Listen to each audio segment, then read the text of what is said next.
Hello everyone, कैसे हैं आप सब। आई होप सब अच्छे होंगे। Welcome to my channel being housewife. तो फ्रेंड्स, अभी सुबह के बज रहे हैं 7। उससे पहले मैंने लगा ली है झाड़ू, गर्म पानी पिया, चाय पी और उसके बाद आ गई हूँ फिर से किचन में। तो ये जो मैंने राशन मंगाया था वो सब मैं डिब्बों में भर रही हूँ, क्योंकि ये जो मैंने राशन मंगाने से पहले आपको दिखाया भी था कि मैं डिब्बे पहले ही धो लेती हूँ जब भी राशन आता है। तो यहाँ पे सारे डिब्बों में राशन भर रही हूँ और उसके बाद करूँगी घर के और भी काम। तो फ्रेंड्स, गर्मी की तो बात ही मत पूछो, गर्मी तो सब जगह बहुत ही हो रही है। सो गाइस, इतने सारे कपड़े कल मैंने धोए थे ना, अब मैं बहुत हफ्ते में जब मुझे लगता है कि अब कपड़ा नहीं रहा है पहनने के लिए, तो तभी मैं कपड़े धोती हूँ। मशीन अब मेरी हफ्ते में 2 बार लगती है, तो इसलिए ना ज़्यादा कपड़े हो गए हैं और मैं इतनी थक चुकी थी। एक तो तबीयत ख़राब हो गई है मेरी, तो मेरे को बहुत थकान हो रही थी, तो फिर मैंने कपड़ों की तह कल नहीं बनाई थी और इतनी ज़्यादा गर्मी भी थी ना। तो चलिए, अभी हो रहा है सुबह के 8 बज रहे हैं, तो सबसे पहले मैं कपड़ों की तह ही बना लेती हूँ।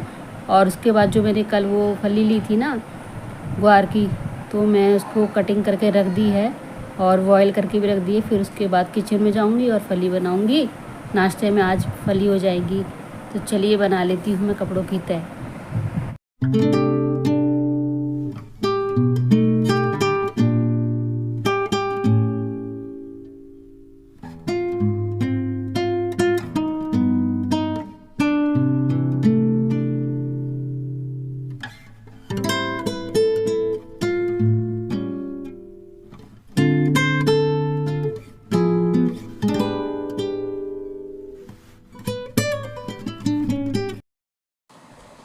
तो फ्रेंड्स, मैं कपड़ों की तह बना ही रही थी, तभी ना इनके पास कोई आदमी मिलने के लिए आए थे। तो ग्लास मेरे सारे गंदे हो चुके थे ना, तो मैंने रसोई में आके देखा कि भव्या खुद ना गिलास साफ़ कर रही है। और जब मैंने इसकी वीडियो बना रही थी ना, तो इसे हंसी आ गई, क्योंकि ये चुपके से काम करना चाह रही थी और मुझे बार बार भगा रही थी, पानी डाल रही थी। देखो कितनी मस्ती कर रही है। तो कह रही थी आप चली जाओ, मैं कर दूँगी सारे बर्तन साफ़। तो मैंने कहा ठीक है, सारे बर्तन साफ़ कर देना। तो इतनी मस्त आ रही थी, इतनी खुश हो रही थी तो मुझे ना बहुत अजीब लग रहा था कि पहली बार बर्तन साफ़ कर रही। तो मैंने कहा ठीक है, अब सारे काम तू ही करना। तो मैं यहाँ फिर ना नहा कर आ गई थी और भव्या ने काफ़ी सारे बर्तन, छोटे छोटे जो बर्तन होते हैं ना, सारे साफ़ कर दिए थे। आज पहली बार उसने बर्तन साफ़ करे हैं। तो उसे पता चल गया कि गर्मियों में हम हाउसवाइफ का कितना बुरा हाल होता है। बर्तन साफ़ करना और खाना बनाना, बहुत जो हमारा डेली रूटीन का काम होता है।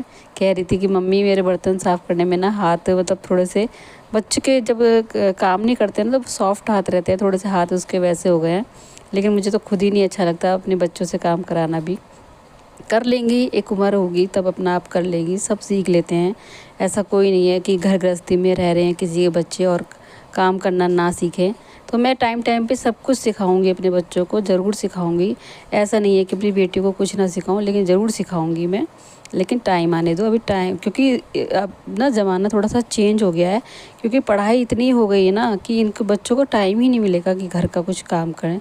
लेकिन मैं, हाँ, आप सबसे वादा करती हूँ, मैं ज़रूर अपनी बेटियों को घर का एक एक काम सिखाऊंगी। तो चलिए फ्रेंड्स, यहाँ पे नहा धो के मेरे बाल भी कट चुके हैं और अभी बहुत ही ज़्यादा गर्मी हो रही है। तो मैं जा रही हूँ किचन में। फली तो मैंने उबाल के फ्राई करके रख दी थी और अब जा रही हूँ किचन में।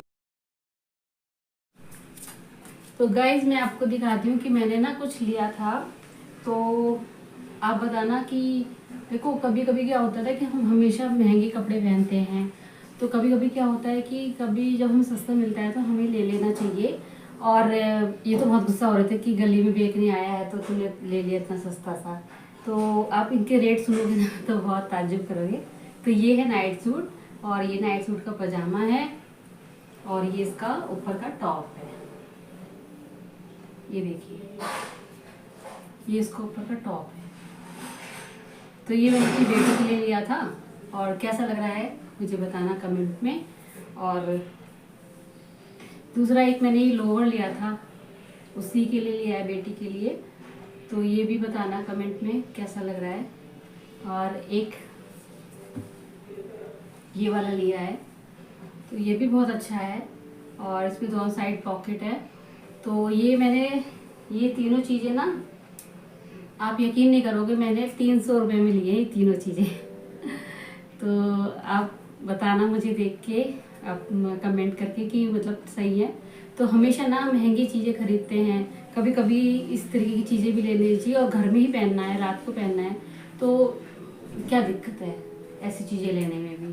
तो मुझे तो सही लगा, आप बताना कि कैसा है, कमेंट में करें।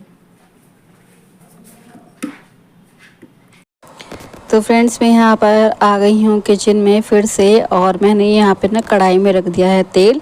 तो आज भव्य के लिए बना रही हूँ कटलेट। तो वो मुझसे ना काफ़ी दिनों से कह रही थी, लेकिन मैं उसको मना कर रही थी कि अभी ऑयली मत खाओ, गर्मी हो रही है। लेकिन बच्चों को ना सब झिल जाता है, सब डाइजेस्ट कर लेते हैं, बड़े ही नहीं खा पाते ढंग से। तो मैंने कहा चल इसका मन कर रहा है, तो अभी छुट्टियाँ भी हैं और ये चीज़ ना कटलेट, आलू के पराठे वगैरह ये सब गरम गरम ही अच्छे लगते हैं।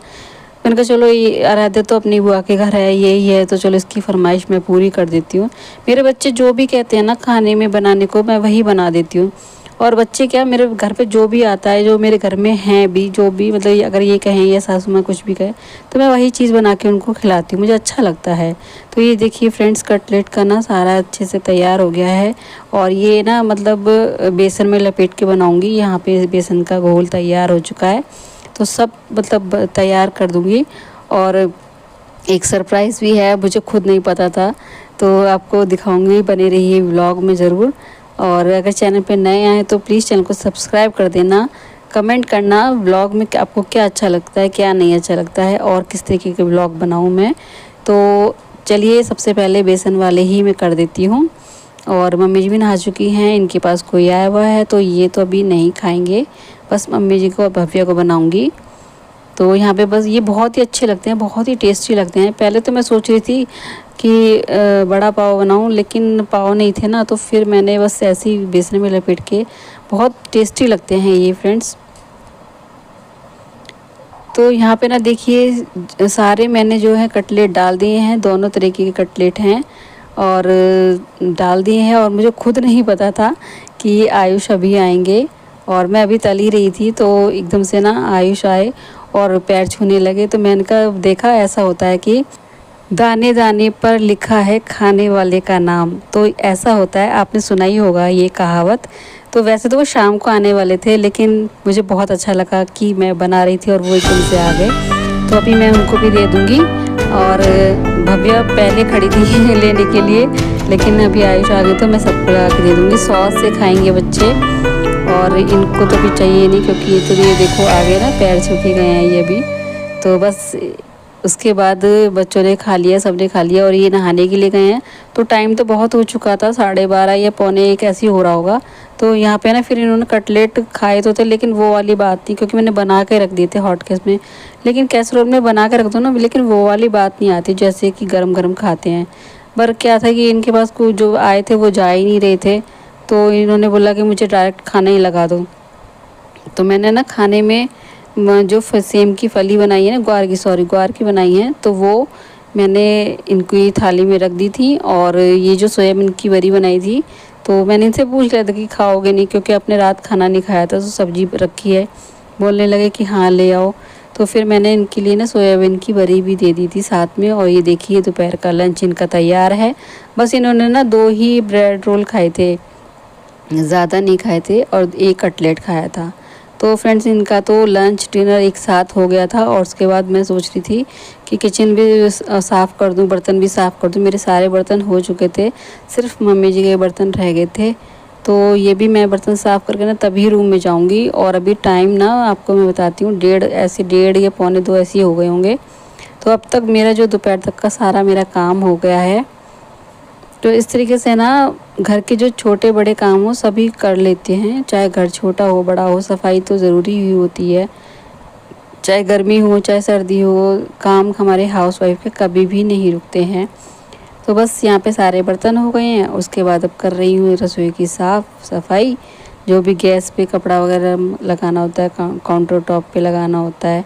तो जो भी है साफ़ सफाई करने के बाद तभी मैं जाऊँगी, और फिर थोड़ा सा रेस्ट करूँगी। और रेस्ट करने के बाद 4 बजे हमारी चाय का टाइम हो जाता है, तो फिर चाय बनाऊँगी।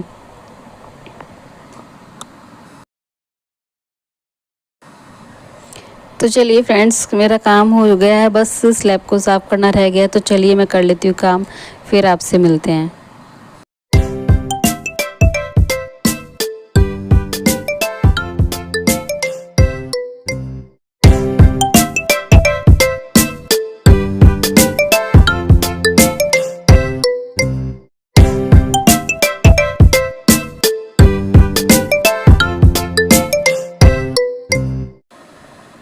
सो फ्रेंड्स, अभी हो गए हैं, शाम हो गई है और शाम के बजे हैं 7:30। तो 7:30 बजे ना मैंने सोचा अब क्या बनाऊं, गर्मी भी बहुत हो रही है। और इनसे पूछा तो ये कहने लगे कि आज खिचड़ी बना ले, दाल मूंग की दाल वाली जो होती है। तो मैंने इनसे पूछा तो इन्होंने यही बताया था। अभी फिर मैंने सोचा चलो ये भी ठीक रहेगा कि सुबह बहुत ज़्यादा हमने कटलेट और ब्रेड रोल खाए थे तो बहुत ज़्यादा हैवी हो गया। तो शाम को ना एक टाइम मैं हल्का बना देती हूँ। तो यहाँ पे बस फिर मैंने थोड़ा सा तेल डाला और जीरा, हींग और मूंग की दाल। देखिए हींग कितनी सारी। वैसे भव्य ना वो ज़्यादा हींग नहीं खाती, लेकिन हींग के बिना ना अच्छा नहीं लगता है खिचड़ी ये जो है। और उसके बाद मैंने टमाटर, हरी मिर्च डाली है। मैं हमेशा ना मूंग की दाल की जो खिचड़ी होती है ना, मैं ऐसे ही बनाती हूँ। उसमें टमाटर, हरी मिर्च, आलू भी डाल देती हूँ, कई बार सोयाबीन की बरी भी डाल देती हूँ, मटर भी डाल देती हूँ। तो अभी तो मेरे पास इतना नहीं था, बस हरी मिर्च और टमाटर ही डाले हैं और बहुत ही टेस्टी बनती है। मैं ऐसा नहीं कि मरीजों वाली बस हींग जीरे से ही छौंकूँ, क्योंकि ना तो इनको ये पसंद है ऐसी खिचड़ी और ना ही ये खाते हैं। और इनको ना बिल्कुल ज़्यादा, बिल्कुल एकदम पतली वाली भी नहीं खाते हैं। तो बस यहाँ पे थोड़ी सी हल्दी डाली है, थोड़ा सा नमक डाला है। और ये देखिए दाल और चावल मैंने धो के रख दिए थे। तो दाल इसमें ज़्यादा पड़ती है और चावल थोड़े कम पड़ते हैं। तो बस यहाँ पे मैं धो के ना इसे रख दूँगी और कुकर बंद करके ना फिर इसमें एक तो फुल सीटी लगाती हूँ और एक थोड़ी सी सिम गैस पे कुकर की जो सीटी है वो एकदम भर के छोड़ देती हूँ, बाद में इसको खोलती हूँ। तो इस तरीके से ना खिचड़ी बहुत ही टेस्टी बनती है। जितनी भी मंदी गैस पे, मतलब धीमी गैस पे आप बनाओगे ना, उतनी ही खिचड़ी बहुत टेस्टी बनेगी आपकी। तो यहाँ पे बस मैंने सारे जो दाल चावल हैं वो डाल दिए हैं और अब थोड़ा सा डालूँगी पानी। इतना पानी डालूँगी ताकि ये चावल अच्छे से गल जाएँ, खिचड़ी जो अच्छे से बन जाए। और ज़्यादा पानी नहीं डालूँगी। बहुत ही टेस्टी बनती है फ्रेंड्स खिचड़ी, इस तरीके से बना के आप भी खाइएगा। तो बस कुकर का यहाँ ढक्कन लगा देते हैं, अब खाएंगे हम खाना। मिलते हैं आपसे नए ब्लॉग में, तब तक के लिए बाय बाय, टेक केयर।